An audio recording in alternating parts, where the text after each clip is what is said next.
औज़ुबिल्लाहि मिनश्शैतानिर्रजीम बिस्मिल्लाहिर्रहमानिर्रहीम अल्हम्दुलिल्लाहि रब्बिल आलमीन वस्सलातु वस्सलामु अला अशरफिल अंबिया वल मुरसलीन हबीब इलाहिल आलमीन सय्यदना व नबिय्यना अबिल क़ासिम मुहम्मद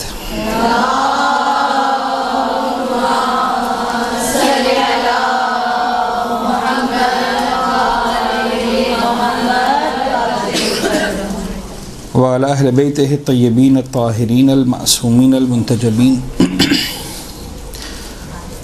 ला सियमा अला बक़ियतिल्लाहि फ़िल अर्ज़ीन व हुज्जतिहि अलल आलमीन वल्लअनु दाइम अला अअदाइहिम व मुनकिरी फ़ज़ाइलिहिम व ग़ासिबी हुक़ूक़िहिम अजमईन बियौमि ज़ुल्मिहिम व ग़स्बिहिम व अदावतिहिम इला यौमिद्दीन।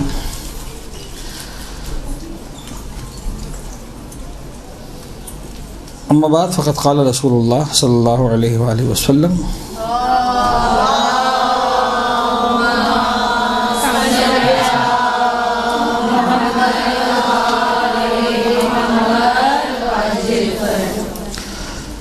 तलबुल इल्म फ़रीदतुन अला कुल्लि मुस्लिम। अच्छा साहब, बात यह है कि मेरे ख्याल में कोई नया सेशन आगाज़ हुआ है, फिर ऐसा ही। और शुरू के क्लासेस में एक इंटरेक्टिव किस्म का सेशन होता है हमारा स्टूडेंट्स के साथ। मुझे बताया गया है कि तकरीबन अराउंड 70-75% स्टूडेंट्स हैं जो न्यू हैं और 20-25% ऐसे हैं जो तो ज़रा हाथ उठाएंगे पुराने वाले कौन हैं?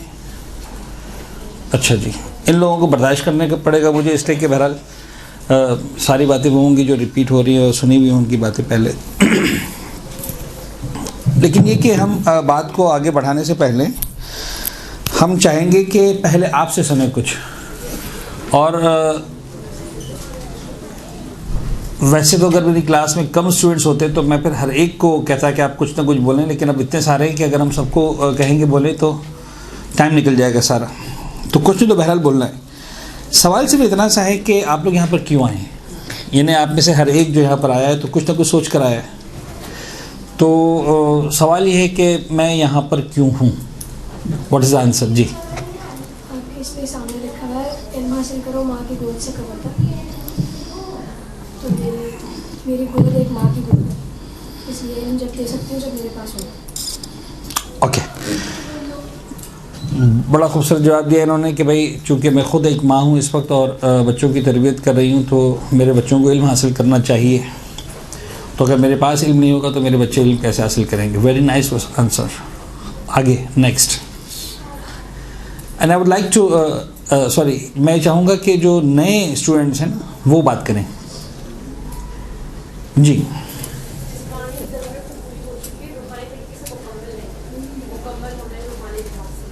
जिस्मानी ज़रूरतें तो पूरी हो चुकी हैं या होती रहती हैं और रूहानी ज़रूरत को नहीं है।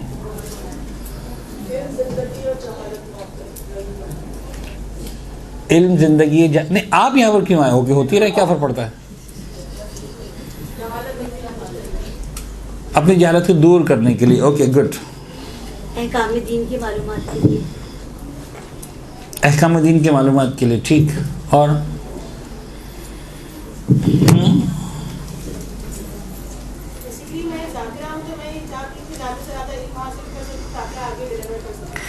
अहसन, मैं एक ज़ाकिरा हूँ और चाहती हूँ कि ज़्यादा से ज़्यादा इल्म हासिल करूँ ताकि ज़्यादा से ज़्यादा अच्छा डिलीवर कर सकूँ।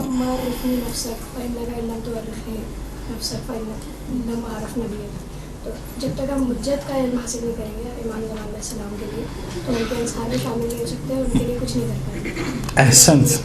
अहसन, मारिफत हासिल करने के लिए खुदा रसूल अहले बैत Attar. Very nice, very nice. और जी प्लीज़ कुछ हम भी और लेंगे, हमारे पास टाइम है, तकरीबन 5 मिनट मुझे और चाहिए आप लोगों के। यस,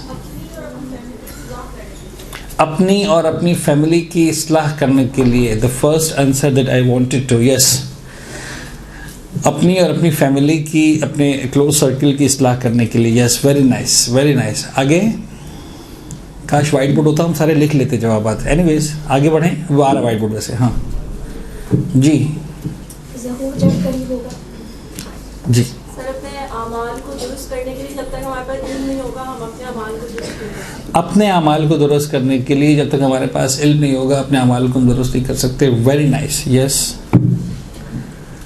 जी जनाब।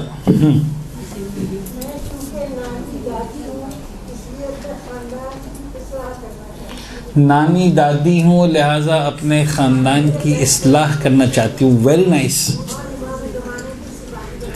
और ख़ुद भी इमाम ज़माने की सिपाही बनना चाहती हूँ या अपने ख़ानदान को अफराद को इस फ़ौज में शामिल करना चाहती हूँ। वेरी नाइस जी जनाब। आगे एक टीचर आप लोग कुछ लिखने की आदत डालें। जो आप कॉपी या रजिस्टर अपने साथ लेकर आ रहे हैं, ख़ुद अपना एक मिशन स्टेटमेंट बनाएं। वाई आई एम हेयर 2-3 लाइनों के अंदर लिखें। आपको खुद लगेगा कि जो बड़ी आसान सी बात थी वो कितनी मुश्किल बात है। मैं कैसे लिखूँ 3-4 लाइनों के अंदर कि मैं यहाँ पर क्यों हूँ। और देन आपको अंदाज़ा होगा मुख्तलिफ बातें सुनने के बाद कि ये जो मैंने लिखा है नहीं, इसको ऐसा नहीं, इसको ऐसा होना चाहिए था, इसको ऐसा नहीं, इसको ऐसा होना चाहिए था। ये जुमला तो मैंने बड़ा अजीब किस्म का लिख दिया है, ये जुमला तो बड़ा बेतुका सा लिख दिया है मैंने, ये तो बड़ी ऐसी बात मैंने कर दी। Anyways we all are here to learn. तकरीबन सब ने ये बात की। ये बात भी आई कि हम दूसरों की इस्लाह करना चाहते हैं। ये बात भी आई कि मैं अपने ख़ानदान की इस्लाह करना चाहती हूँ। किसी ने कहा ज़ाकिरी, किसी ने कहा कि मुझे इल्म हासिल करना है, जहालत मौत है, मुझे अपने आप को जहालत के अंधेरों से निकालना है, सब कुछ। अब मैं यहीं से स्टार्ट करना चाह रहा हूँ। देखिए ये एक माफ़ी ज़मीर किस्म की बात होती है जो आ रही होती है। अच्छा, इसमें खुदा न खास्ता किसी पर भी हमने नुक्ताचीनी नहीं करनी है, उंगली नहीं उठानी, किसी को हमने बुरा नहीं करना है, लेकिन समझाना ये है कि बात यहाँ पर आकर रुकती नहीं है, बात यहाँ से आगे बढ़ती है। और sometimes we missed the link between the way and the destination. हमें राह और मकसद के फ़र्क में हम गुम हो जाते हैं, समझ में नहीं आता। लिहाजा मैं चाह रहा हूँ थोड़ा सा इसको स्पेसिफिक होकर हम इसको समझें। मैं एक छोटी सी बात करूंगा और आपके लिए फ़ौरन बात क्लियर हो जाएगी, और मुझे पता है कि आपके लिए क्लियर है। मैं चाह रहा हूँ इसको प्रोनाउंस करूँ, सिर्फ उसको बोल दूँ ताकि एक मरतबा हम ऑन द रिकॉर्ड इस बात को सुन लें। सिर्फ 2 अफराद के जवाब में बात नजर आई, इसके अलावा किसी के जवाब में ये वाली बात स्पेसिफिक नहीं थी, हिडन ज़रूर थी। सिर्फ 2 अफराद ने कहा, नंबर 1 अपनी इस्लाह के लिए, और अपने बच्चों की इस्लाह के लिए शायद वहाँ से बात आई थी, और अपने अमल में बेहतरी शायद यहाँ से एक बात आई थी। फ्रेंड्स, एक बात याद रखें, इल्म बहुत सौ के पास होता है। इल्म इज नॉट द डेस्टिनेशन, इल्म इज द वे। इल्म हासिल करना जो है ना, वो एक रास्ता है, एक तरीक़ा है, एक आला है, औजार है, एक वे है, एक वसीला है, एक बुलंद तर मकसद तक पहुंचने के लिए, और वो मकसद है अपनी इस्लाह। अच्छा, आप यकीन जानिए, जो सबसे अहम मकसद है ना, वो है अपनी इस्लाह। प्लीज़ मेहरबानी करें, दूसरों की टेंशन लेना छोड़ दें। हम में से 90% लोगों को, स्पेशली यहाँ पर तो खैर ज़ाकिरात वाला सेटअप नहीं है कि ज़ाकिरात की तरबियत हो रही हो, वरना जब ज़ाकिरात के टॉपिक पे हम बैठते हैं तो 90% ज़ाकिरात। अच्छा, अगेन मैं खुदा न खासा चुगताचीनी नहीं कर रहा हूँ, सिर्फ एक समझाना चाह रहा हूँ अल्फाज को उनका ना प्रोनाउंस करने के लिए। उनके जहन में होता है कि मौलाना साहब हम चाहते हैं कि अच्छी सच्ची बात करें, अच्छी सी बात समझाएं। प्लीज़, सबसे बड़ा कमाल है कि तुम खुद बन जाओ। That's enough. एक शख्स आया, छोटे इमाम हज़रत इमाम जाफ़र सादिक अलैहिस्सलाम,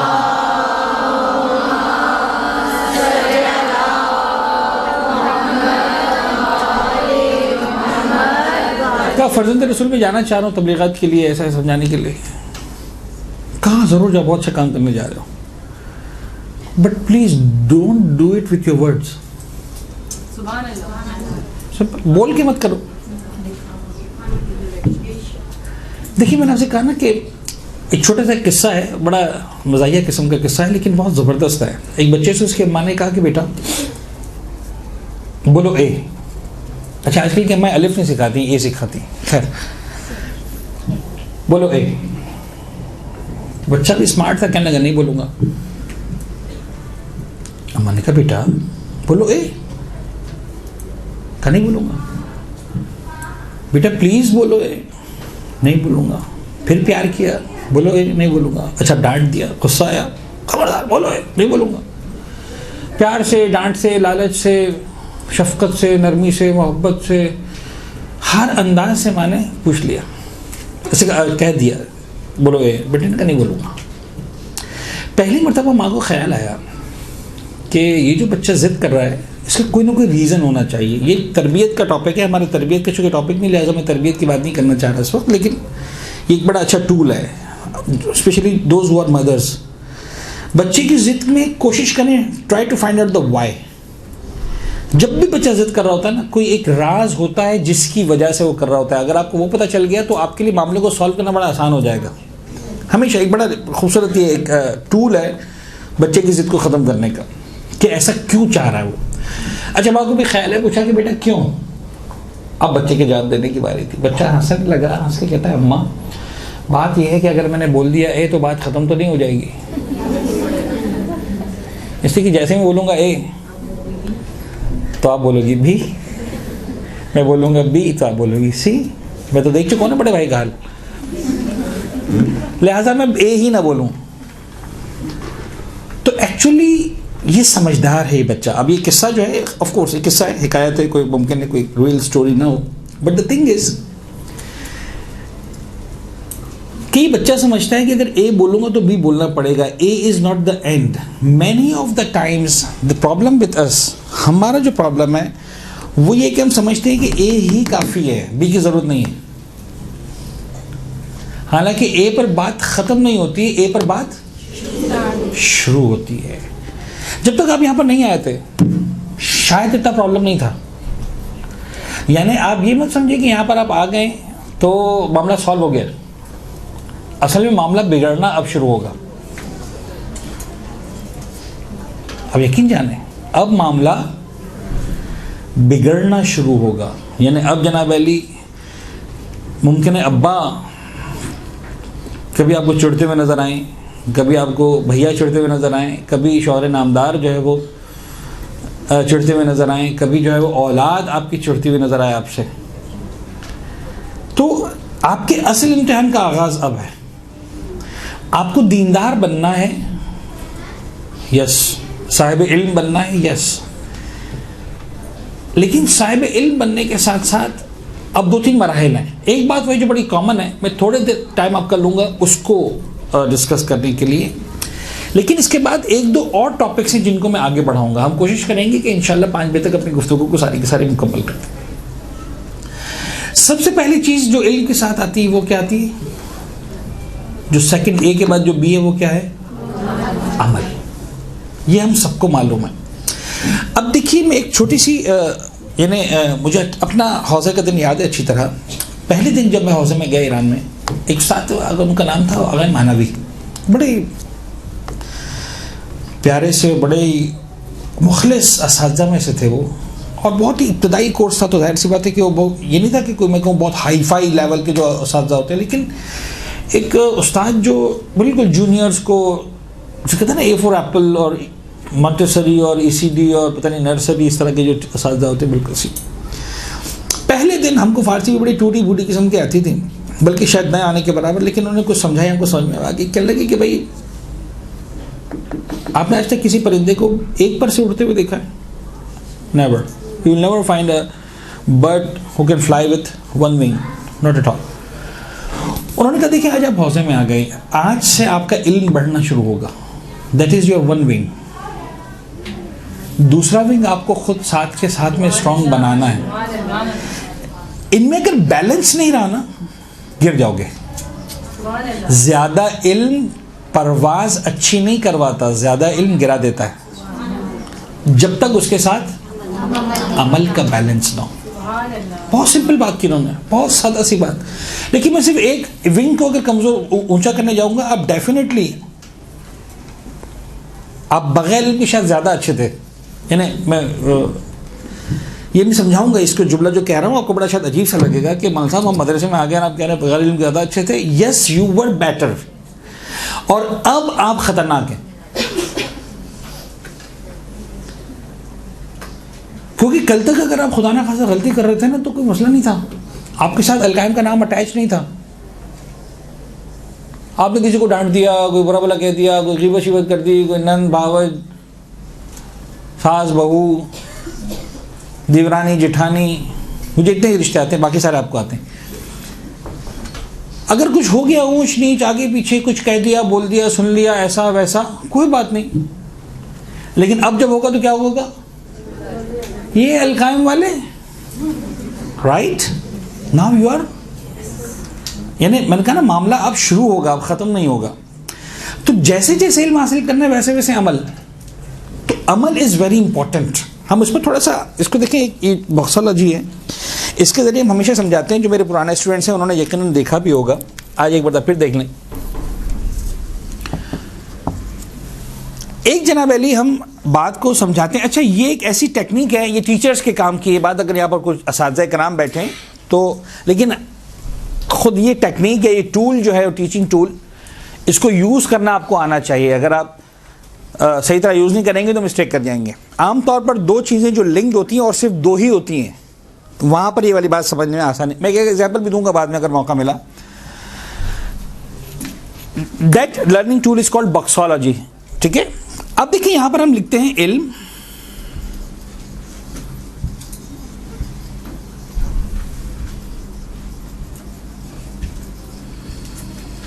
अमल, 4 बॉक्सेस बन गए। अब हमारे पास एक ग्रुप है, एक ग्रो है, एक माशरे का एक किरदार है, जिनके पास इल्म भी है, अमल भी है। क्लियर है? एक आखिरी ग्रोह है, ना इल्म है ना अमल है। दरम्यान के 2 ग्रोह कौन से हैं? आपको बहुत इजीली समझ में आ गया, राइट। एक ग्रोह वो है जिसके पास इल्म है, अमल नहीं है। एक ग्रोह वो है जिसके पास इल्म नहीं है, अमल है। हम इनको नंबर्स कर देते हैं। Group number 1, group number 2, group number 3 and group number 4। ये चारों क्लियर हैं? मेरा पहला सवाल, क्या कोई 5वां ग्रुप मुमकिन है? जब हम प्लस माइनस में चलते हैं, लॉजिकल सीक्वेंस में चलते हैं, तो there is nothing 5th group possible, ठीक है। ये जारी बनेंगे, 5वां नहीं बनेगा। या वो हैं जिनके पास इल्म और अमल दोनों है, या वो है इल्म है अमल नहीं है, अमल है इल्म नहीं है, और इल्म या अमल दोनों नहीं है। तो देयर इज 5वां ग्रुप पॉसिबल नहीं है, ठीक है। अब मैं आपसे सवाल पूछूंगा, उसका जवाब आपने मुंह से नहीं बोलना, कागज में लिखना है। अपने पास जो कॉपी पेन आप लेकर आए, जिनके पास नहीं है वो अपने जहन में लिख लें, लेकिन उसको चेंज ना करें फिर। लेकिन मुंह से बोलना आपने नहीं है, सिर्फ आपको आंसर करना है 1 2 3 4 में से कोई एक आंसर, ठीक है। 2 सवाल आते हैं अभी, यानी पहले सवाल की जो मैंने पूछ लिया उसके बाद। अब पहला सवाल, which group out of these 4 is the best group? Group number लिखिए अपने पास आंसर जल्दी से।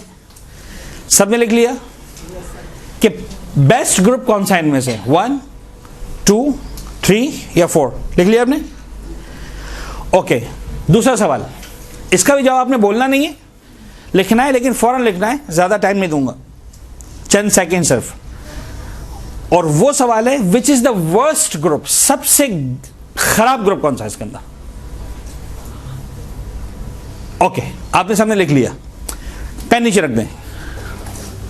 अब मैं आपकी कॉपीज चेक नहीं करूंगा, मुझे बताइए पहले सवाल का जवाब कोई है जिसने नंबर 1 के अलावा कुछ और लिखा हो? नंबर 1 के अलावा कुछ लिखा है? बेस्ट ग्रुप नंबर 2 3 या 4 किसी ने लिखा है? नहीं। Best group is number 1, right? इल्म अमल, क्लियर है। वर्स्ट ग्रुप, अब सबर करें, मुझे मालूम है क्या हो रहा है। कितने हैं जिन्होंने 4 लिखा है? चेंज नहीं करना आपने अपना आंसर, हाथ उठाए, मसला नहीं, कोई इसमें पास फेल कुछ भी नहीं है। कितनों का ख्याल है कि 4 is the worst group? Okay, कितनों ने लिखा है 2, कितनों ने लिखा है 3? अब आपको एक बात तो समझ में आ गई। मैं, चूंकि मेरी ख्वाहिश है कि मैं कुछ बुनियादी बातें आपकी हल करता हुआ जाऊं बहुत ही दयानतदारी के साथ।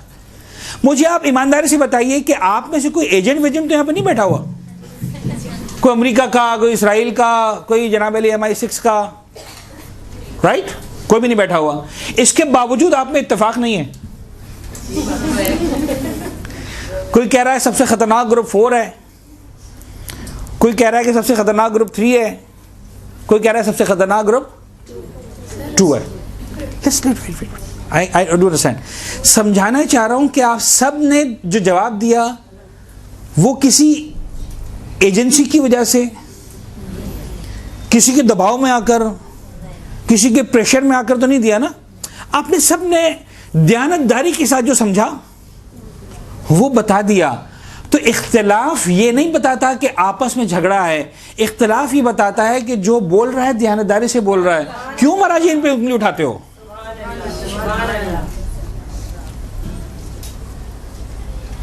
छोटी सी सादा सी बात में उसमें हम एक नहीं हो सके, हालांकि हमने बड़ी दयानतदारी के साथ जवाब दिया। हम किसी के ज़ेर असर नहीं थे, हम किसी के एजेंट नहीं थे, हमने किसी से पैसा नहीं लिया था, राइट? दयानतदारी इख्तिलाफ इस बात का सबूत है कि जवाब जो आ रहा है वो दयानतदारी से आ रहा है। अगर फर्ज कर लें सबका जवाब एक हो जाता है ना 100%, तो मैं समझ जाता मेरे किसी पुराने स्टूडेंट ने बता दिया कि देखो सर ये वाला सवाल पूछने वाले हैं, इसका ये जवाब देना। समझ में आ रही बात आपको? ये बता रहा है आपका इख्तिलाफ करना और ये दयानतदारी के साथ क्या।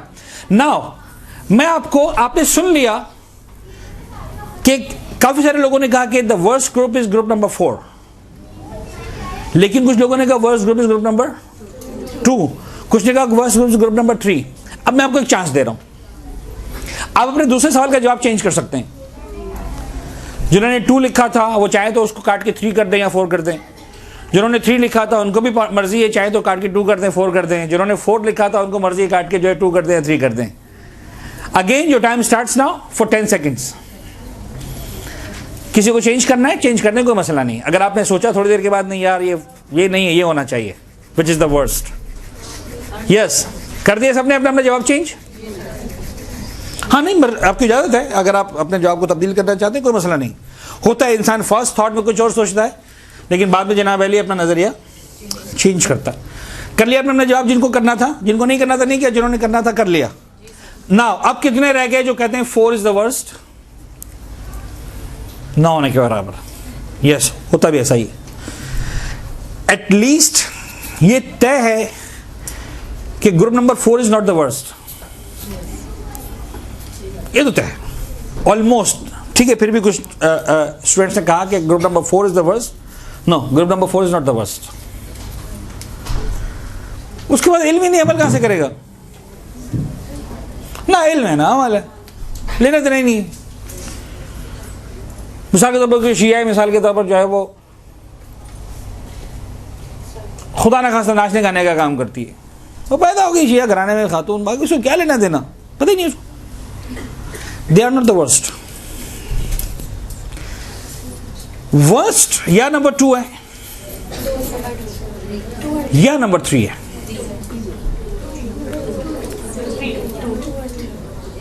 मैं भी जवाब नहीं दे रहा हूं, मैं तो खुद समझा रहा हूं आपको कि वर्स्ट जो है या नंबर 2 है।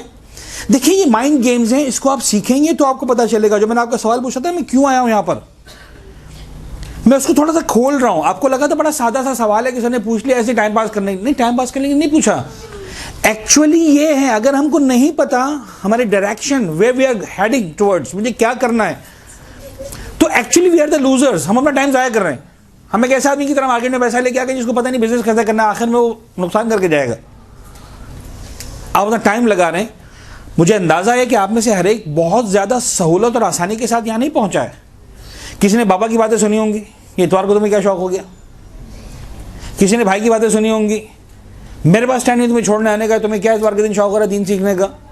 कोई अपना लंच छोड़कर आया होगा। किसी ने अम्मा की बातें सुनी होंगी, किसी ने शौहर की बातें सुनी होंगी। ऐसा है कि नहीं है? मैं सब समझता हूँ, अंदाज़ा है मुझे, इसे कि मैं भी बहुत सारी बातें सुन के आया हूँ, आपको क्या है त्योहार के दिन, खैर एनीवेज, अब चलें अच्छी बात है। तो द थिंग इज के होता है, मसाइल होते हैं, समझाना सिर्फ ये है कि आपने अपना वक्त लगाया है, अपना सरमाया लगाया है, अपनी एनर्जीज लगाई है, अपना टाइम लगाया है, अपने जो साहिब औलाद हैं अपने बच्चों की कुर्बानी दी है 2 घंटों की, जो फ़र्ज़ करने माँ बाप वाली हैं जना उन्होंने अपने माँ बाप की टाइम की कुर्बानी दी है, भाई बहनों वालों की कुर्बानी, सबने कुर्बानी दी है ना कुछ। तो ये कैश होना चाहिए, इसका रिजल्ट मिलना चाहिए। अब हमें इतना समझ में आया कि साहब ये तो बेस्ट हो गया, ये वर्स्ट नहीं है। वर्स्ट या वो है जो साहिब इल्म है अमल नहीं कर रहा, या साहिब अमल है इल्म नहीं हासिल कर रहा। हाउ इज इट पॉसिबल साहिब अमल हो और साहिब इल्म ना हो?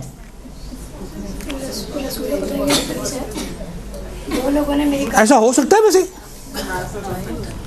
ऐसा हो सकता है कि इल्म ना हो फिर भी अमल हो? पुराने ज़माने में यही था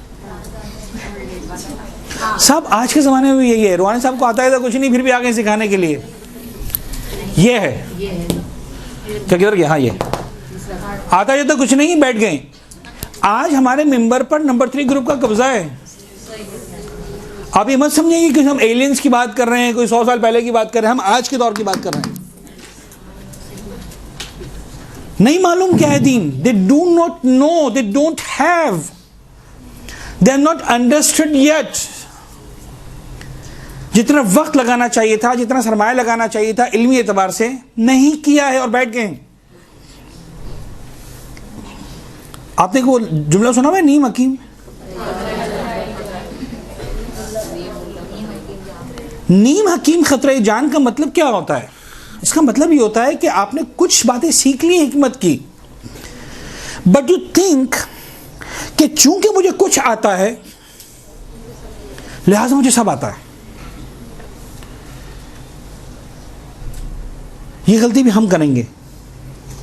चूंकि हमें कुछ आता है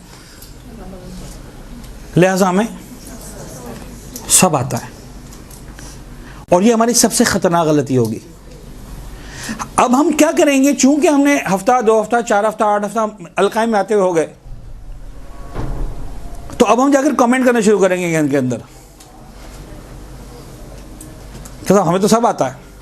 अब हम उन टॉपिक्स पर ही बोलेंगे जो हमें मालूम है, जो हमने सीख लिया। मिसाल के तौर पर हम उन जगहों पर भी बोलेंगे जो हमें, कुछ अंदाजा हो रहा है मैं क्या समझा रहा हूं? ओके, तो एक ग्रुप है जनाब अली नंबर 2 जिनके पास इल्म है अमल नहीं है। नंबर 3 वो है जिनके पास अमल है इल्म नहीं है। हम इस बात पे डिस्कस कर रहे हैं कि विच इज द वर्स्ट, सबसे खतरनाक ये वाला ग्रुप है या सबसे खतरनाक ये वाला ग्रुप है। अब जनाब अली हम बात को थोड़ा सा आगे बढ़ाएं, कि एग्जाम्पल देते हैं आपको। ये एग्जाम्पल मैंने बहुत रिपीट की है, मेरे पुराने स्टूडेंट्स को शायद सुनी हुई हो, अगर नहीं सुनी तो आज सुन लेंगे। हम जाते हैं थोड़ा सा पुराने ज़माने में। आजकल के ज़माने में शायद इतना ज़्यादा एप्लीकेबल नहीं है ये एग्जाम्पल, इसलिए कि ऑप्शंस आर अवेलेबल, लेकिन हम उस दौर की बात करते हैं जहाँ ऑप्शंस नहीं हुआ करते थे। आज से तकरीबन 35-40 साल पहले चले जाए, जब मिसाल के तौर पर कराची से हैदराबाद बस चलती थी, दिन में एक ही बस चलती थी, सुबह चलती थी बस, मिसाल के तौर पर हैदराबाद से आती थी कराची, और शाम में वही वाली बस दोबारा चली जाती थी।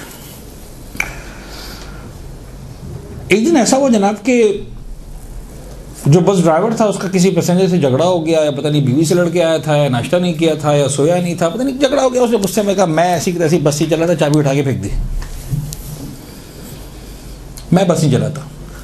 अब जो उस बस में पैसेंजर्स थे उन्होंने कहा भाई हमारा बड़ा ज़रूरी काम है, और उस दौर में जो लोग ट्रैवल करते थे वो लेजर के लिए कम होता था, तफरीह या उस गरज से कम होता था, ज़रूरी कामों से ट्रैवलिंग होती थी। एक ने कहा साहब मसला ये है कि मेरा डॉक्टर के साथ अपॉइंटमेंट है, मेरा ऑपरेशन है, और अगर मैं नहीं पहुंचा तो मेरा ऑपरेशन नहीं हो सकेगा, मुमकिन है मेरी ज़िंदगी को ख़तरा हो जाए। दूसरे ने कहा साहब मेरे फाइनल हियरिंग के कोर्ट के अंदर मैं नहीं पहुंचूंगा आज कोर्ट में, अगर तो मिसाल के तौर पर मेरे खिलाफ फैसला हो जाएगा मेरी गैर हाज़िरी की वजह से, मुझे सारे एविडेंसेस लेकर पहुंचना है, आज मेरी जिम्मेदारी है, ज़रूरी है। किसी ने कहा साहब मेरे भाई की शादी है, बहन की शादी है, पता नहीं फला, वो आज ही पहुंचना ज़रूरी है, कल में पहुंचूंगा तो बेकार है। किसी का इम्तिहान था मसलन यूनिवर्सिटी का, किसी की कॉलेज का इम्तिहान था, किसी का आर्मी का सिलेक्शन था, किसी का पता नहीं। सब ने कहा कि भाई ये बड़े जेन्युइन केसेस हैं and we have to reach on time.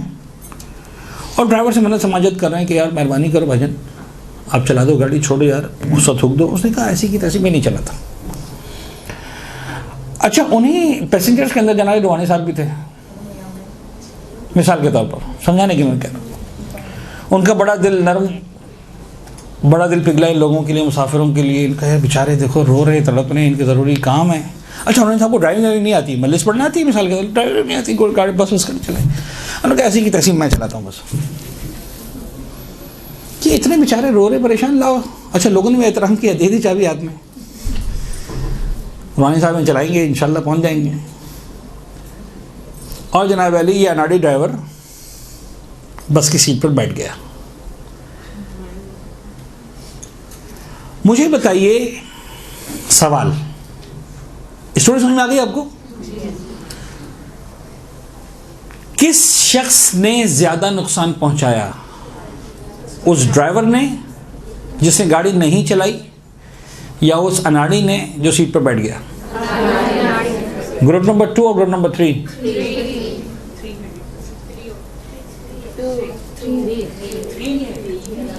समझ में आया? कुछ समझ में आ रहा है? वो जो ड्राइवर जिसको आती थी गाड़ी चलाने, उसके पास इल्म है, वो अमल नहीं करना चाह रहा। और रूहानी साहब जो बैठ गए सीट के ऊपर, उनको बड़ा खुलूस है, बड़ा रहम दिल है, खुलूस तो बहुत ज़्यादा। आप यकीन जानिए, मैं बाज़ औक़ात आजकल की दुनिया में बाज़ औक़ात मैं गुस्से हो जाता हूँ अपनी क्लोज गैदरिंग्स के अंदर। मैं कहता हूँ प्लीज़ मुझे खुलूस बेचने के लिए मत आओ, I am not the buyer, मुझे नहीं चाहिए खुलूस, रखो अपने पास। मुझे तुम्हारे खुलूस की 1% भी ज़रूरत नहीं है। तुम जानो तुम्हारा खुलूस जाने, बंद करो, डब्बे में पैक करो, डाल दो अपनी जेब के अंदर। मुझे एलिजिबिलिटी लाके दिखाओ, सलाहियत लाके दिखाओ। अल्लाह ना करे आप में से किसी के साथ भी जनाब अली ऐसा हादसा हो, लेकिन फ़र्ज़ कर लें, जो माएँ वो समझेंगे इस एग्जाम्पल को, फ़र्ज़ कर लें आपके बच्चे के दिल में सुराख हो गया, उसका इलाज करवाना ज़रूरी है। आप रोते धोते डॉक्टर के पास पहुंचे, डॉक्टर ने टेस्ट किया, ऐसा वैसा, ये ऐसा बच्चे के सुराख है, अर्जेंट ऑपरेशन ज़रूरी। कितने पैसे? 10 लाख रुपए। डॉक्टर साहब मैं बड़ी गरीब औरत हूँ, मेरे पास 10 लाख रुपए नहीं है, बड़ी मुश्किल से मेरे पास 50,000 रुपये हैं, आपकी मेहरबानी आप ये रख लें और मेरे बच्चे का इलाज कर दें। डॉक्टर ने 50,000 रुपये उठाए, उधर फेंका, रिपोर्ट्स उठाई, उधर फेंकी, कह लिया उस बच्चे को, यस नेक्स्ट। अब आप क्या करेंगे? आपको 10 लाख रुपए नहीं, आप क्या करेंगे? इलाज इसी डॉक्टर के पास है। अब आप घर पे जाएंगे, शौहर के पास रोएंगे, कुछ जेवर निकाल के बेचेंगे, माँ बाप के पास जाएंगे, अम्मा कुछ हेल्प कर दें, बाबा के पास जाएंगे, कुछ हेल्प कर दें, भाई बहनों के पास जाएंगे, कजिन्स के पास, दोस्तों के पास, पड़ोसियों के पास। ऐसा होगा कि नहीं होगा? अल्टीमेटली आप क्या करेंगे? 10 लाख रुपए जमा करेंगे, भीख मांग के, कर्जा लेके, लोन लेके, कुछ बेच बाज के, कुछ जेवर शेवर बेच के। सारा पैसा जमा करने के बाद किसके पास जाएंगे दोबारा? जिसके दिल में खुलूस कितना है आपके बच्चे के लिए? 1% भी नहीं है। 1% भी खुलूस नहीं है, उसको कोई फर्क नहीं पड़ता है आपका बच्चा जीता है कि मरता है, उसने तो उठा के फेंक दिया था। खुलूस किसके पास है? क्या माँ को परमिशन देंगे आप कि तुम YouTube की वीडियो लगाओ? देखो उसमें लिखा हुआ है डॉक्टर इलाज का तरीका, ऐसे सर्जरी की वीडियो भी आई हुई है पूरी। कर डालो अपने बेटे का इलाज, काट दो अपने बेटे का दिल, देखी जाएगी। खुलूस है, तुमसे बड़ा मुखलिस कौन होगा? अपने बच्चे के लिए माँ से बढ़कर मुखलिस कौन होगा? बाप से बढ़कर मुखलिस कौन होगा? तो आप करते हैं कोई काम खुलूस की बुनियाद पर? आपने किसके आदमी के हाथ में दिया जाके, जिसके पास खुलूस 1% भी नहीं है, लेकिन सलाहियत काम करने की? अजीब बात है कि हमें, ये तो मैंने बहुत बड़ी मिसाल दी, आप यकीन जानिए बच्चे का दिल 10 लाख रुपए तो फिर भी दूर की बात, आप अपने घर पर भिंडी भी लेकर आएंगे ना, और आपको पता है कि बहन को पकाना नहीं आती, उसके हवाले नहीं करेंगे आप, हालांकि बड़ी मुखलिस होगी आपसे। आप कहेंगे भाई ना तुमसे नहीं होगा, मैं पका लेती हूँ। समझ में आ रही बात?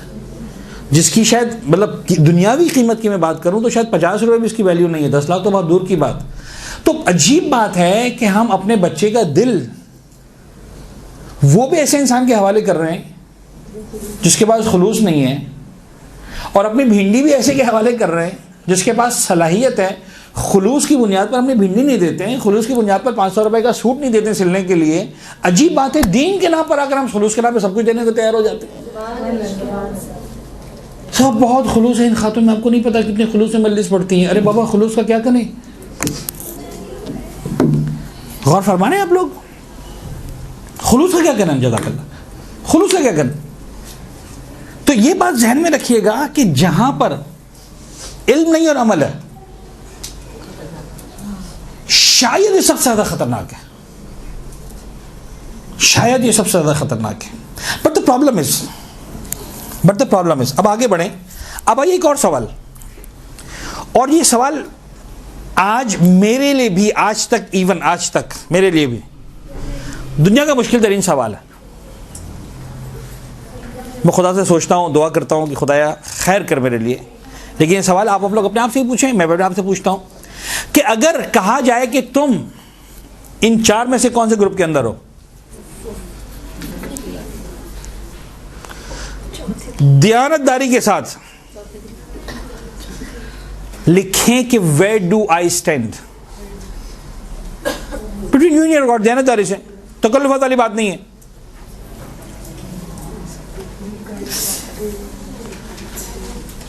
खतरनाक है कि नहीं सवाल ये? हम में से कितनों की हिम्मत है कि हम कहें कि वी आर इन नंबर 1? अल्लाह करे हो नहीं। नाउ लिसन, आप देखिए ये जो हमारा पहला लेक्चर है वो इसीलिए है यहाँ पर। आज हम यहाँ पर आ गए, 1 हफ्ता गुजरेगा, 1 महीना गुजरेगा, 1 साल गुजरेगा, 1.5 साल, 2 साल, 3 साल, हमारे पास अल्टीमेटली 2 ही रास्ते बचेंगे। हमारे पास आखिर में 2 ही रास्ते बचेंगे, क्योंकि हम इस कैटेगरी में तो आ जाएंगे।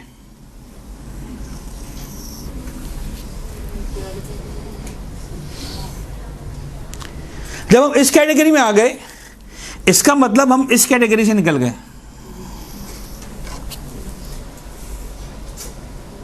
समझ में आ गई बात? जब इस कैटेगरी से निकल गए, इसका मतलब यह है कि ना हम ग्रुप नंबर 3 में जा सकते हैं, ना ग्रुप नंबर 4 में जा सकते हैं। क्या बचा हमारे पास? 2 ही रास्ते हैं। अब समझ में आया मैं क्या कह रहा था? क्यों आए हो यहां पर? तुम सारी बातें करते रहो, लेकिन अगर अल्टीमेटली तुम ग्रुप नंबर 2 में जाके खड़े हो गए तो यू आर द वर्स्ट, और अगर तुम इसमें आके खड़े हो गए तो यू आर द बेस्ट। आज से डिसाइड करो, वरना आप यकीन जाने लोग 20-20 साल पढ़ने के बाद भी डिसाइड नहीं कर पाते हम कहां खड़े हैं। अब मौला आमिर की हदीस, बड़ी खूबसूरत हदीस है जो यहां पे इन्होंने इशारा भी किया, कसम ज़हरी, ये लिखिए, अच्छी खूबसूरत हदीस है ये। इमाम अली सल्लल्लाहु फरमाते हैं,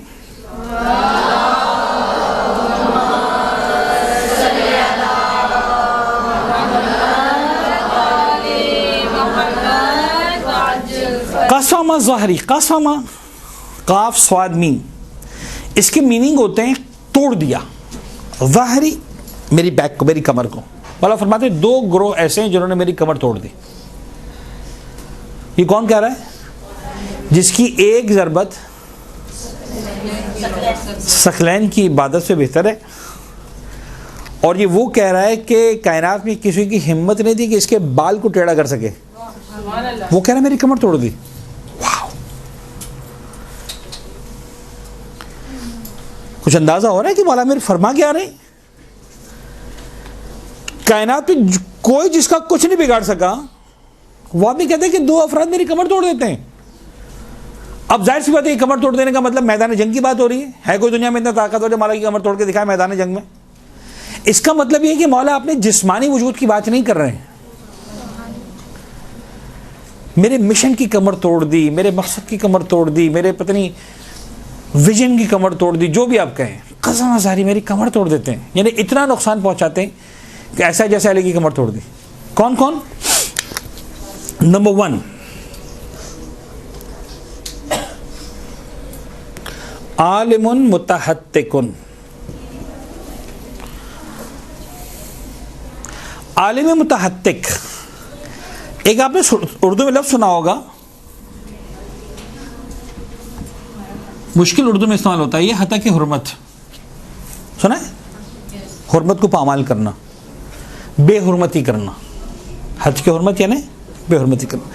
ये मुतहत्तिक उसी से निकला है। आलिमुन मुतहत्तिक, एक वो आलिम जो अपने इल्म की बेहुरमती करता है। यानी मौला अमीर ये जुमला भी नहीं बोलना चाह रहे कि अमल नहीं करता।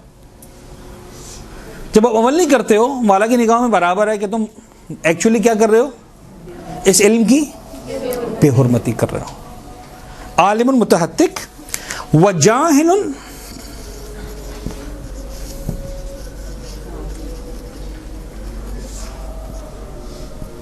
मुतनस्सिकुन। आपने एक सुना होगा लफ्ज़ मनासिक हज। मनासिक का लफ्ज़ निकला है नुसक से, मुतनस्सिक। वो जाहिल जो मुतनस्सिक है, यानी वो जाहिल जो अमल करने चल पड़ा है, वो शख्स जो साहिब इल्म नहीं है। और ये दोनों ग्रोह, हमने तो 2 और 3 को थोड़ा सा किया डिफाइन, समझने की कोशिश की किसका नुकसान ज़्यादा किसका कम, लेकिन बहरहाल अल्टीमेटली मौला फरमाते हैं कि दोनों बराबर है।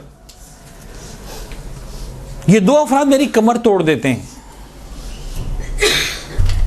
एक वो जो साहिब इल्म है और अपने इल्म की बेहुरमती कर रहा है, एक वो जो साहिब इल्म नहीं है, जाहिल है, और क्या कर रहा है, अमल करने खड़ा हो गया है। फ्रेंड्स, ये बात जहन में रखें कि अब हम जो है ना बड़े खतरनाक बनने वाले हैं। हम जब यहां पर आ गए ना सीखने के लिए, तो बहुत ज़्यादा चांसेस है कि हम उसमें चले जाएंगे, इनमें से किसी में चले जाएंगे। ये जो इतनी सारी बातें आपको नजर आती है रिवायतों के अंदर, सब कितने नमाजी ऐसे हैं जिनको उनकी नमाज उठक बैठक के अलावा को फ़ायदा नहीं देती। कि किसकी बात हो रही होती, नमाजी की या बेनमाजी की? यानी जब तक इंसान नमाजी नहीं बनाता सेफ था।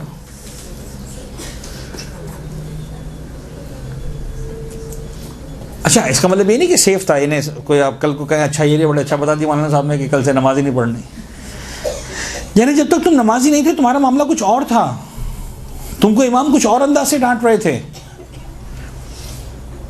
लेकिन ये मत समझना कि नमाजी बनने के बाद तुम सेफ हो गए। यानी प्रॉब्लम ये है कि जो बेनमाजी होता है ना, वो खुद भी समझता है मैं सेफ नहीं हूँ। उसको कहीं ना कहीं दिल में एहसास होता है कि यार मैं बेनमाजी हूँ, पता नहीं कैसे बचूंगा, कितना फंसूंगा। उसके दिल में खौफ होता है। निडर कौन बन जाता है? मैं तो नमाजी हूँ। यानी जहां आकर हम अपना खौफ खत्म कर रहे हैं, मौला कह रहे हैं यहां असल खौफ का आगाज अब हो रहा है।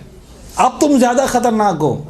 जब तक तुम रोजेदार नहीं हो, तुम्हें पता तो है ना कि तुम रोजेदार नहीं हो, तो तुम्हारे दिल में खौफ डर कुछ ना कुछ है। जहां रोजेदार बन गया वहां सुकून हो, मैं तो रोजेदार हूं, मुझे थोड़ी बात हो रही। इमाम फरमाते हैं कितने रोजेदार ऐसे जिनको उनका रोजा भूख और प्यास के सिवा। When I become रोजेदार then I am dangerous। यानी अब मैं एक जुमला कहूं, प्लीज नाराज मत होइएगा, When I become पर्देदार, अब मैं ज्यादा खतरनाक हूं। आप ये मत समझेंगे पर्देदार हो गए तो आप सेफ हो गए, नहीं, अब आप ज्यादा खतरनाक है दीन के लिए। यानी मुझे ईमानदारी से बताइए, ईमानदारी से मुझे बताइए, क्या ऐसे जुमले आप नहीं सुनते मार्केट में? जब कोई बहू ढूंढने के लिए निकलती है खातून, तो बाज़ औकात कैसी भी चलेगी, अलकायम वाली नहीं होनी चाहिए। राइट और रॉन्ग? Yes right. लफ्ज़ अलकायम मैंने इस्तेमाल कर दिया खुदा न खास्ता, समझाना है कि मदरसे वाली जिन्होंने पढ़ा लिखा है, दीन सीख लिया, सब दीनदार नहीं चाहिए। खुदा रहा, क्यों नहीं चाहिए दीनदार? वो आपके सामने 4 एग्जाम्पल्स लेकर आ जाएंगी। अब सुनिएगा, वो आपके सामने क्या करेंगी? 4 एग्जाम्पल्स लेकर आ जाएंगी। दीनदार, ये देखो मेरी बहन लाई है बहू मदरसे वाली, मेरा भाई भी लेकर आया है बहू अपने लिए मदरसे वाली। देखो घर का क्या असर करके रखा है। वो किस ग्रुप के एग्जाम्पल दे रही होंगी?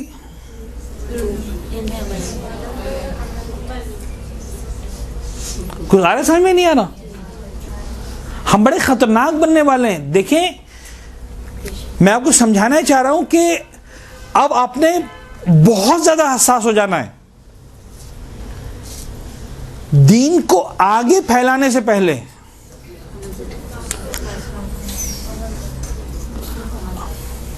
आपने खुद साहिब अमल बनना है। अगर आप साहिब अमल नहीं बन सके, आप यूं समझ लें आपने अपना भी बेड़ा गर्क कर दिया। अब हम बड़े खतरनाक जोन में आ रहे हैं, क्योंकि एक आदमी जिसके पास हथियार नहीं था, उसके नुकसान की रीच कम है। जिसके पास हथियार आ गया, अब इसके नुकसान की रीच ज्यादा है, अब इसके नुकसान की क्वालिटी ज्यादा है, अब इसके नुकसान की क्वांटिटी ज्यादा है। लिहाजा जो हमारा सेकंड टॉपिक है आज का,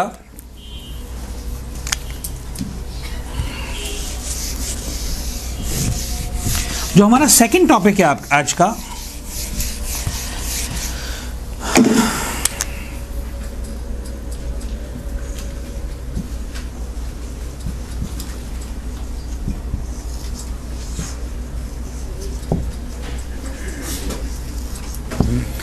सही इस्तेमाल और गलत इस्तेमाल, ये कौन करता है? साहिबे। जिसको इल्म नहीं है वो आज़ाद है, वो तो बेचारा पीछे डरते कहता साहब मुझे क्या मालूम। हम कहते हैं हमें तो मालूम। अब इल्म का सही इस्तेमाल और गलत इस्तेमाल, मैं बड़ी हसास एग्जांपल्स दूंगा, प्लीज महसूस मत कीजिएगा, because we need to understand this very clearly, very seriously.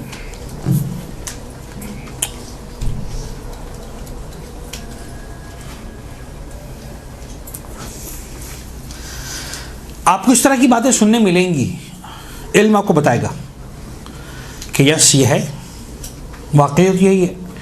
मसलन आपको पता चलेगा कि साहब बहू के लिए वाजिब नहीं है कि सास को चाय बना कर दे।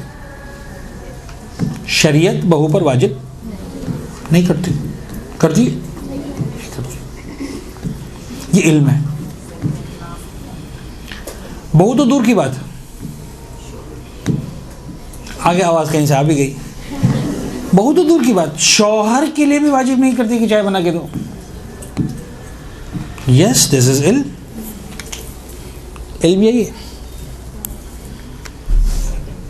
न औरत पर वाजिब है कि शौहर को चाय बना के दे, यस। न औरत पर वाजिब है कि सास को चाय बना कर दे। इस इल्म का इस्तेमाल क्या है?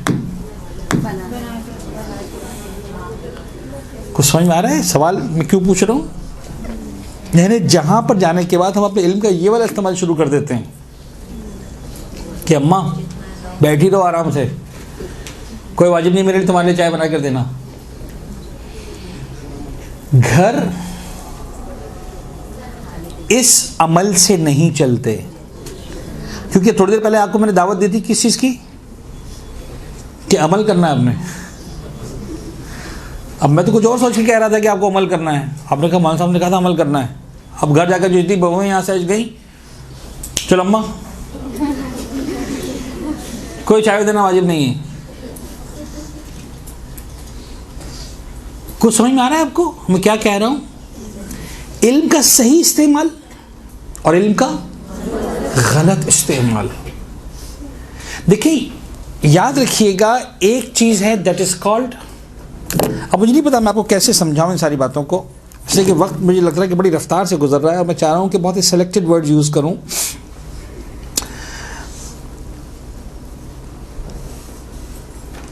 याद रखिएगा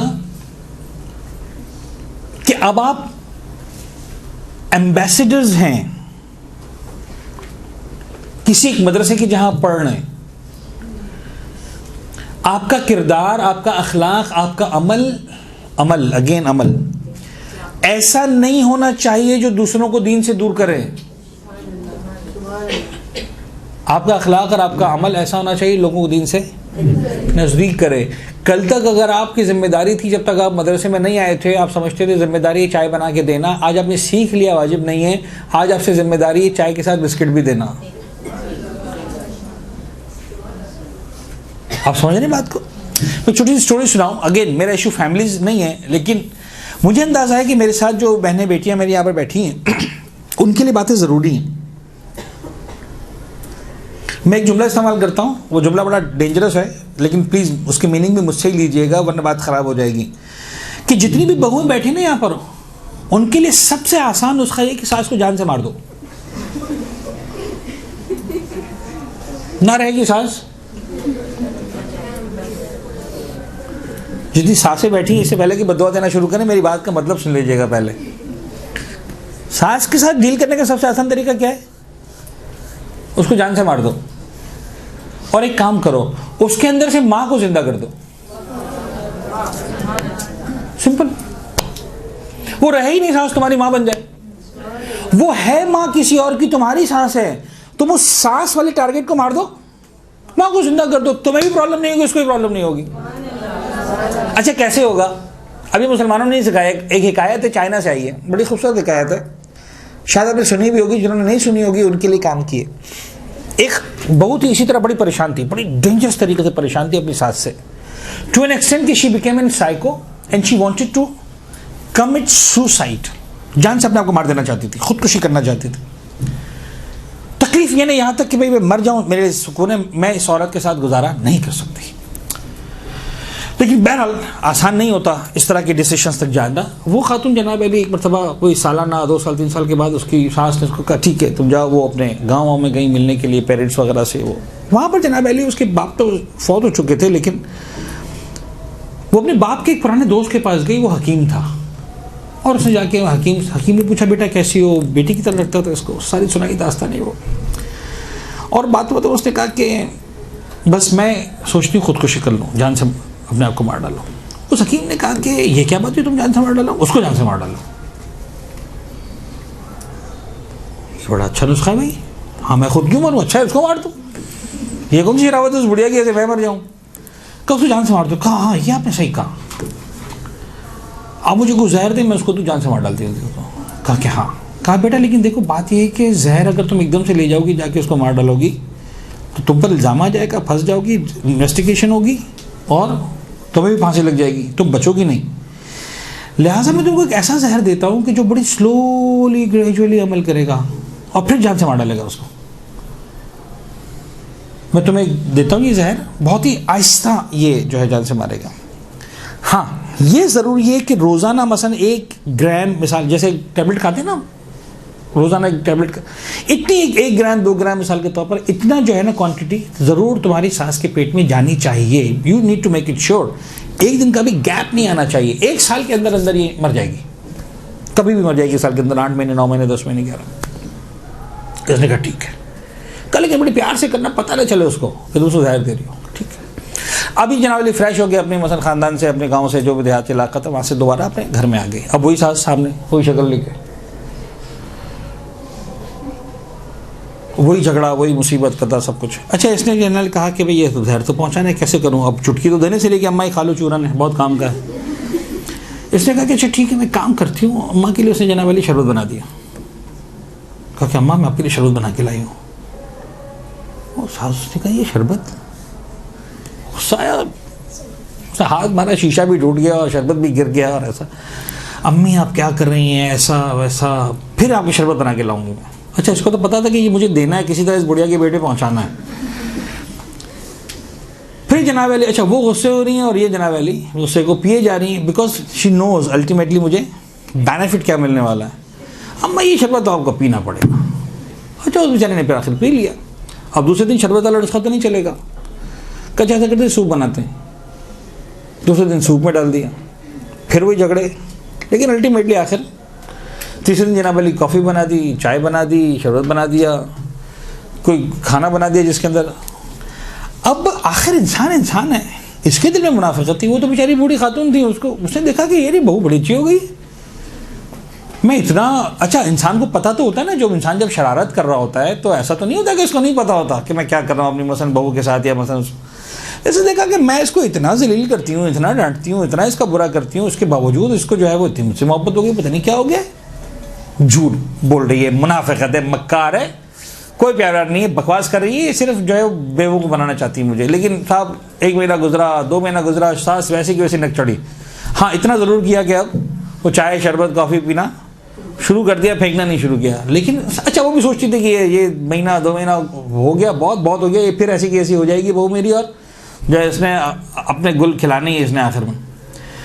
जब 3 महीने तक इसका अमल चेंज नहीं हुआ, तो अब चौथे महीने से सास ने कम से कम इतना किया कि प्यार करना शुरू नहीं किया, लेकिन वो जो झगड़े करती थी हर बात के पर, वो झगड़ा करना इसने कम से कम छोड़ दिया कि भाई ये इतनी वो कर रही।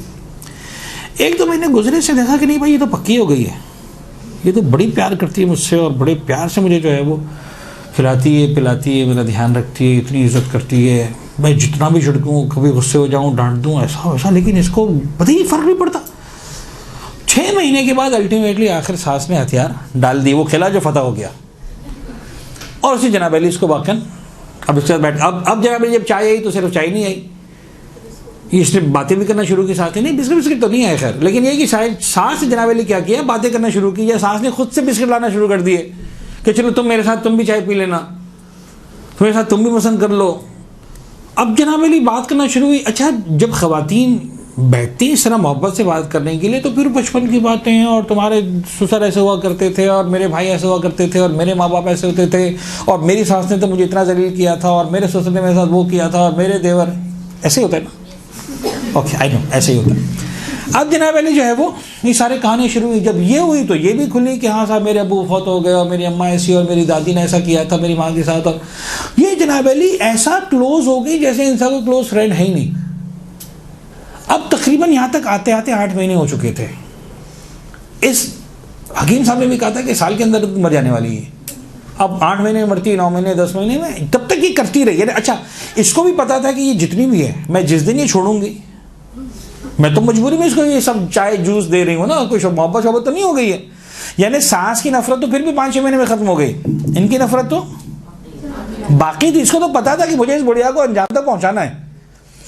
इस बहू की जो नफरत टूटी, उस 2 महीनों में सास ने इतना प्यार दिया, क्योंकि जब सास प्यार देने पर आती है तो फिर उसका अंदाजा अलग होता है। इसको भी एहसास हुआ कि अगर ये बुढ़िया मर गई तो मैं अकेली हो जाऊंगी। आज मैं मिसाल के तौर पर 2 कप चाय की बनाती हूँ, 4 खाने पका बैठी होती हैं। मैं इंसान कपड़े धोती हूँ तो ये सुखा के देती है, ये धो के देती है तो मैं सुखा के देती हूँ, मैं उठती हूँ तो उसने बर्तन धो दिए होते हैं, क्योंकि जब मोहब्बत होती है सब इस तरह से काम होता है। इसने सोचा कि अब ये बुढ़िया मर गई तो नुकसान होगा, ये तो बड़ा अच्छा चल रहा है सिलसिला। और जनाब अली सास से कहा कि मुझे जो है ना गाँव जाना है। फिर अरे बेटा 1 साल में जाएगी, लेकिन प्यार हो चुका था, कहाँ जा बेटा, मसला नहीं है। अब ये जनाब अली 8-9 महीने, तकरीबन 9 महीने हो चुके थे जब तक इसको ख्याल आया कि मतलब आई नीड टू क्विट, अब मुझे जो है सास को जान से नहीं मारना और किसी तरह इसको मुझे बचा लेना है। वो जनाब अली गई दौड़ती दौड़ती जो है वो अपने गांव गई, उसी हकीम के पास पहुंची। हकीम साहब क्या हुआ? कहा कि अब रो रही है, अब मुझे बचा लें, क्या हो गया? कहा कि हकीम साहब मैंने 9 महीने तक इसको दवाई दी, लेकिन अब मेरा दिल नहीं मानता इसको देने का, और अब मुझे अभी सांस चाहिए। अब तक तो नहीं मरी है, क्या पता मैं जाऊँ मर चुकी हूँ, आपने कहा था साल के अंदर तो मर जाएगी। मुझे कोई ऐसी दवा दें, आप हकीम हैं, आपके पास जहर है तो आपके पास जहर का तरियाक भी होगा, जहर का इलाज भी आपके पास होगा, आप मुझे वो इलाज दें कि मैं इसका इलाज करूं, मुझे नहीं चाहिए, मैं इसके बगैर अब नहीं रह सकती, ये अगर मर गई तो मैं अधूरी हो जाऊंगी। वो हकीम हंसने लगा, हंसे कहता बेटा मैं तुझे जहर दिया ही नहीं था, ग्लूकोज दिया था।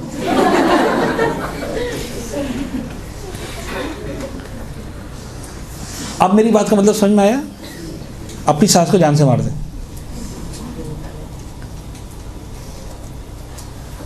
बात यह है कि आप एक बात गौर करें, देखिए हम अकीदे की बात करते हैं, या हम इस अकीदे को एक्सेप्ट कर लें कि पैगंबर को पता ही नहीं था कि मैं नबी हूं जब पैदा हुए, तो मान सकते हैं? Not at all. कुन्त नबिय्यन व आदम बैनल माइ व तीन, मैं उस वक्त भी नबी था जब आदम अभी पानी और मिट्टी की मंजिलों से गुजर रहे थे। अव्वल मा खलक़ल्लाहु नूरी, अल्लाह ने सबसे पहले मैंने नूर खलक किया। आप ज़रा गौर कीजिए, वो पैगंबर अकरम जब इस दुनिया में तशरीफ़ लाए उन्होंने किसी से नहीं कहा कि तुम नमाज पढ़ो, किसी से नहीं कहा रोजे रखो, किसी से नहीं कहा सच बोलो, इवन ये तक नहीं कहा कि मसलन अपनी बेटियों को जिंदा दफन मत करो ना। He was just living a normal life. लेकिन ऐसा जिए कि हर इंसान उनसे अटैच था। बाबा आपको नमाज जो आप पढ़ते हैं ना, खुदा की कसम उसका मुझसे, आपके शौहर से, आपके बाप से, आपकी माँ से कोई लेना देना नहीं है। वो आपका खुदा का मामला है, पढ़े पढ़े ना पढ़े उसका मामला है।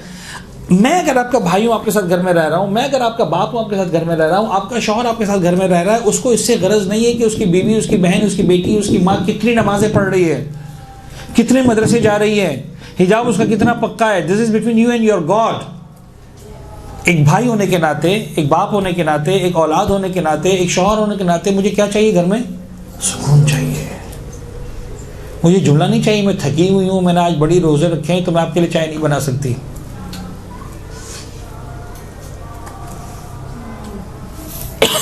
कुछ समझ में आ रहा है आपको? आप अपना किरदार ऐसा बनाएं कि फिर, अच्छा ये एक दिन में नहीं होगा, मैं बता दूं आपको कि 1 साल 2 साल 4 साल 6 साल 8 साल गुजरने के बाद अब जब खवातीन निकले बहू ढूंढने के लिए, यार अल कायम वाले मिल जाए, मगर इसमें लगती है मेहनत ज्यादा।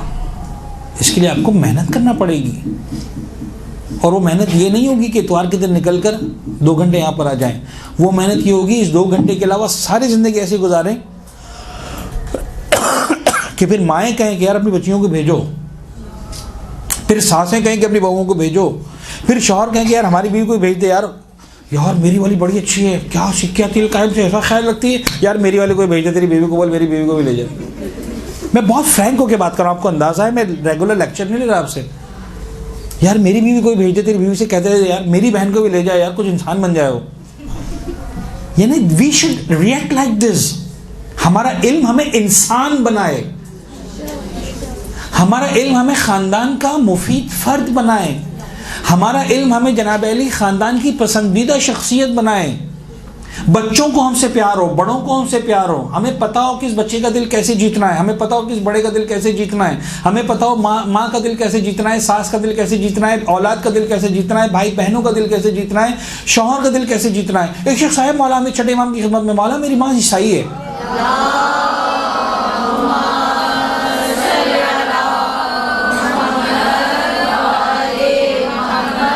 ईसाई है मेरी माँ। अच्छा, बड़ा बड़ा झगड़ा है। इमाम ने फरमाया, मैं तुझे एक बात कह रहा हूँ, जितना आज तक ख्याल रखता था उससे ज़्यादा। कहा मौला वो दुश्मन है खुदा और रसूल की, वो इस्लाम के बुनियादी अकायद को नहीं मानती, पैगम्बर अकरम को नहीं मानती। आपका इमाम ने फरमाया कुछ भी नहीं, माँ है तेरी, जितना ख्याल रखता है उससे ज़्यादा ख्याल रख। ठीक है मौला, ख़त्म होगी बात, आपने कह दिया, हम तो आपकी खातिर तबर्रा कर रहे थे, अपनी माँ से तबर्रा कर रहा था आपकी मोहब्बत में, आपने कह दिया, ख़त्म होगी बात। जाके माँ की खिदमत करना शुरू की। 1 दिन 2 दिन 4 दिन, माँ ने कहा बेटा जब से तू सफ़र से आया है बड़ा ख्याल रखने लगा मेरा, क्या बात है? खैर है, माँ माँ होती है, बच्चे की सांस लेने के अंदर से समझ जाती है। कहा माँ मैं क्या करूँ, मैं जिस नबी की औलाद को मानता हूँ उसने मुझसे कहा है। कहा वाक़ईन? कहाँ?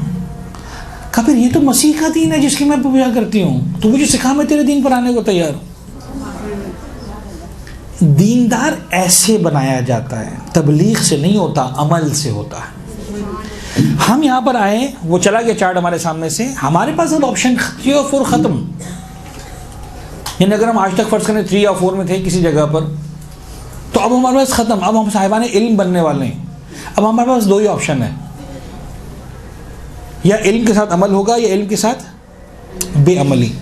First of all we need to increase the अमल। जितना हमारा इल्म बढ़ता जाए उतना हमें अपने अमल को इंक्रीज करना है। तबलीग वबलीग सब बाद में, ख़ानदान की इस्लाह सब बाद में, पहले अपनी इस्लाह। अपने आप को ऐसा बनाओ कि लोग तुमसे प्यार करें, तुमसे बात करने के लिए तरसें, सोचें कि ये अगर मिसाल के तौर पर हमारी खातून आ जाएगी, ये बेटी, ये बहू, ये आ जाएगी तो हमारे घर में रौनक आ जाएगी, महफिल में 4 चांद लग जाएंगे। कुछ होते हैं ना, आपको ऐसा होता है कि नहीं होता? मैं एक मिसाल दिया करता हूँ। अच्छा मेरे पास मिसालें ऐसी होती हैं, प्लीज़ आप लोग मुझसे ज़्यादा ये एक्सपेक्ट, अहादीस होती बातें, लेकिन अहले बैत की सिखाई हुई बातें, लेकिन मैं अपने स्टाइल में इसको बताता हूँ। आप में से बहुत से ने जो है वो अपने घर में शादियों के कार्ड लिखे जाते हैं, हमारा देखा है आपने? लिखे जाते हैं, लिखे जाते हैं, दावत दी जाती है, इनको बामा अहले खाना, इनको 2 अफराद, इनको 4 अफराद, ऐसा होता है कि नहीं होता? अच्छा, जब बैठते हैं तो सारे लिस्ट नाम लिखवा रहे होते हैं, उनका नाम लिखो भूल मत जाना, उनका नाम लिखो भूल मत जाना, उनका नाम लिखो अपने अपने दोस्तों के, ठीक है? ईमानदारी से बताइएगा, जब ये लिस्ट बन रही होती है मेहमानों की, तो उसमें कुछ मेहमान ऐसे होते हैं उनका नाम लिखो, ऐसा होता है कि नहीं होता? होता है कि नहीं होता? यानी आपका 1% भी दिल नहीं चाह रहा होता कि ये वाला मेहमान आए, लेकिन दावत तो उसको भी देनी पड़ती है। आपके पास शादी कार्ड्स तो आते होंगे, आपकी जीत ये नहीं कि आपके पास शादी का कार्ड आए, आपकी जीत ये है कि जब वहां पर आपका नाम लिखा जा रहा हो तो ये कह के लिखा जा रहा हो, यार इनका ना रहने पाए, देखो इनके बगैर मजा नहीं आएगा। वो आपकी जीत है, और वो आप किसी के दिल में खरीद के नहीं डाल सकते। वो सिर्फ किससे डाल सकते हैं? अपने अमल से, अपनी मोहब्बत से, अपने अखलाक और अपने किरदार से। दूसरों से एक्सपेक्ट मत करें। आप देखिए आप खुद को दूसरों को कितना दे रहे हैं। मैं आप सबको जो छोटी हैं, जो कम से न तमाम बच्चियों को अपनी बेटी समझकर मैं एक जुमला कहना चाह रहा हूँ। अच्छा खैर, मेरी बेटी की शादी हुई आज से तकरीबन 8 साल पहले। तो last day when she was about to leave for the beauty parlour and all this, आप समझते हैं बात, फिर वो हॉल में जाना था, तो she came to me for खुदा हाफिज़ी। मैं घर पे बैठा था, उसको बेटा बैठ जाओ, कमरा बंद कर दिया। मैंने कहा बेटा मैं इसमें 2 मिनट बात करना चाहता हूँ। बोलो बेटा। मैंने कहा बेटा मुझे आपसे एक ही बात कहनी है, मैं एक तालिब इल्म हूँ, एक आलिम दीन हूँ, लोग मुझे आलिम दीन कहते हैं, मैं छोटा सा तालिब इल्म हूँ। मैंने कहा मेरे पास बहुत सारे फैमिली केसेस आते हैं झगड़ों के, सास बहू के झगड़े, देवर भाभी और इस तरह के मामला बेशुमार आते हैं, और बेटा मैं सैकड़ों की तादाद में इन केसेस को देखता हूँ।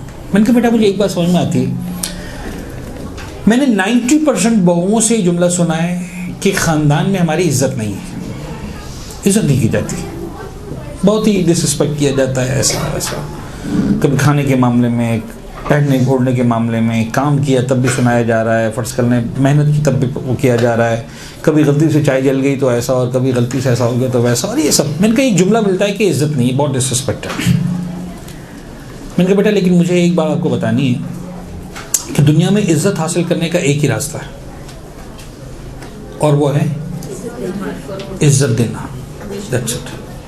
मैंने कहा बेटा जब भी तुम्हें महसूस हो कि इज़्ज़त नहीं मिल रही, अपने आप को चेक करना है इज़्ज़त देने में कहाँ कमी कर रही है।